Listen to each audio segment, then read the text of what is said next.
The Winter Greenery Background Bundle came about because I designed the Winter Greenery stamp set with the individual poinsettias and stems. And then I decided that, you know what, I would really love to ink up an entire arrangement of these of this foliage.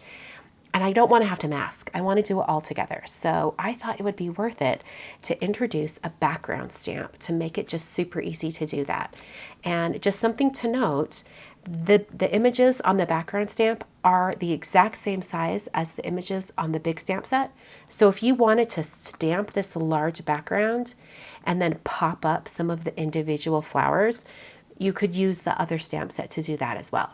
So it's just another way of using the imagery. So if you're going to be making a lot of holiday cards this coming up season, and maybe you want to vary the kind of types of cards you make, you might choose to use a background and the individual images in the other stamp set.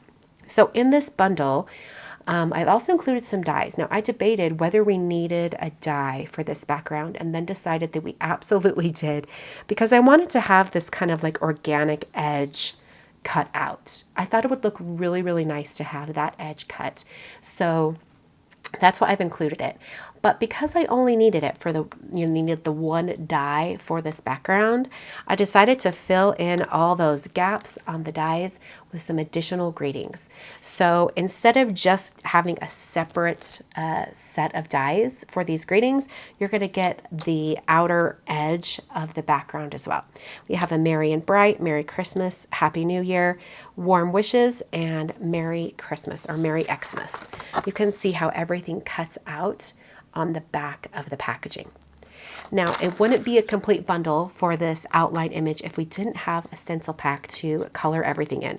So this actually is a set of 5 stencils, and you can see how you can use the stencils to color in all of the areas on the background stamp.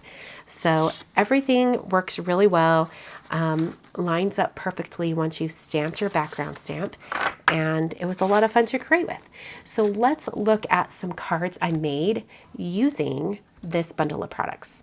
First up is this card where I stamped the background twice, ink blended it using the stencils, and then die cut them. And then I cut them out and I had it kind of hanging off the edge. And there's actually quite a bit of these images left over. So if I wanted to, this was right here, I think, yep, right there, I can use this on a separate card. But I wanted to show you how you could combine the 2 images on a 5x7 card and have them kind of meet in the middle a little bit. It's a lot of fun. The stencils really aid you in getting some really intricate ink blending on the poinsettias, because the poinsettias are ink blended in 2 steps. So it gives you the opportunity to do some lighter areas and some darker areas. It's really a lot of fun. So there's that first card. Next up, I did another card with ink blending, but on a solid colored background. So this is on some ballet slipper cardstock. And I used some lovely pink inks up here. I think I used, gosh, what was that? I think I used watermelon and plumberry. Actually, watermelon, plumberry, and wildberry to do all of this inking right up here. And then the leaves are done with juniper. So a lot of fun with that card. For my third card using the Winter Greenery background, I decided to do some painting. This was one of the reasons why I wanted it as a background stamp, so that I could color in the images really easily. So here's that background stamp on some watercolor paper, and then I used Concord and Ninth inks for all of the painting. So for the poinsettias down here, I believe I used poppy, cranberry, and plumberry for the poinsettias, and then the leaves are juniper and rainforest, and then these berries right here are in poppy. So this is the Winter Greenery Background Bundle.